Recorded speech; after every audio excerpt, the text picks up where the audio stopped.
Les gars, il y a une nouvelle race de VTC qui sévit. Oh putain, et c'est pas une vanne. Oh là là, j'arrive au parking de la boulangerie, je tombe sur quoi? Je tombe sur des VTC. Je tombe sur le parking, c'était la concession de chez Toyota. Il y avait la concession de chez Toyota versus la concession de chez Tesla.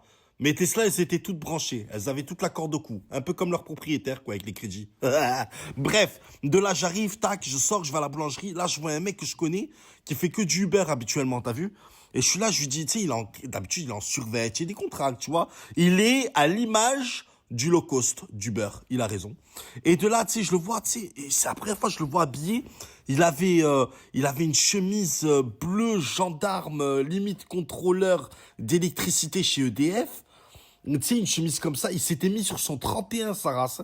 Il avait un vieux chèche marron beige, voire cacadois, et avec un pantalon slim qui s'arrête au-dessus des chevilles, mais qui lui prend le boule d'une manière, t'as vu, quand un requin, il sort, il attrape ce que tu lui as envoyé. Tu vois ce que je veux dire? Et au pied, il avait des petits mocassins. Avec ces espèces de poilasses bien frisottis qui sortaient. Bref, je le vois. Je lui dis, Salem, ça va ou quoi? Il me dit, ça va et toi? Je lui dis, ça va, alhamdoulilah. Je lui dis, bah, t'es bien habillé aujourd'hui? Je dis, qu'est-ce qui se passe? Il me dit, là, aujourd'hui, client privé. Je dis, comment ça? Il me dit, privé, privé. Je dis, oui, d'accord, client privé. Je dis, mais sinon, privé, Goutlek, privé. D'accord, ok. Et là, je me retourne comme ça discrètement et je vois quoi lancer l'approche en vert sur son téléphone. Allocab. Oh putain, tu connais Allocab? Allocab, en fait, c'est deux propriétaires, Mustapha et Aïcha, qui ont ouvert ça. Deux anciens repris de justice. Ils ont ouvert Allocab. Ils ont dit, viens, on invente un système de VTC où c'est que les VTC font les courses et on les paye 18 mois après. Voire 2 ans. Dis, oh là, tu crois que ça a marché? Ça a marché, tu sais pourquoi? Pourquoi? Parce qu'on va dire que c'est un truc de réservation de luxe. T'inquiète pas, pour eux, tout est du luxe. À partir du moment où ça vient pas de chez eux, c'est du luxe.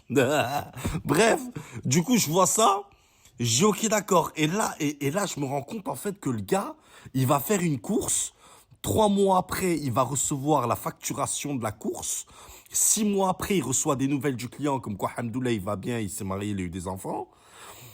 1 an et demi après, il reçoit son paiement. Et des fois, le paiement, il n'est pas exact avec ce que tu as eu quand ça a sonné la course, tu vois.